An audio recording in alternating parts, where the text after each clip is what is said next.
এতে তোমাদের অসুবিধা গা জ্বালা কোথায়? কোনো অসুবিধা নাই। আল্লাহর মহব্বতে যদি জুলুস বার করা যায় রসুলের মহব্বতে, তো আল্লাহর মহব্বতে নামাজ বেশি পড়লে অসুবিধা আছে? এশার নামাজ ক রাকাত ফরজ? কথা বলে না? 4 রাকাত। আমি মৌলবি শওকতের বেটা মৌলবি ইয়াসিন যদি বলে যায় কাল থেকে এই মহেশগটের মানুষ 6 রাকাত পড়বে, তো তোমরা কি করবে? কি চাইবে আমার কাছে? কথা বলে না? দলিল।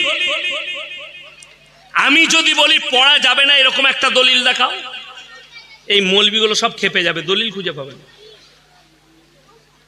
পড়া যাবে না এরকম দলিল আছে কোথাও? আছে? ও আছে। পড়া যাবে না এই যে জায়গাটায় জলসা হচ্ছে, আমি যদি বলি আমার বাপের, দলিল কে দিবে? কথা বলে না? আমি। আর আমি যদি বলি আমার বাপের নয় এরকম একটা তোমরা গ্রামের মানুষ দলিল দাও, তো আমাকে পাগলখানায় ভরবেন না?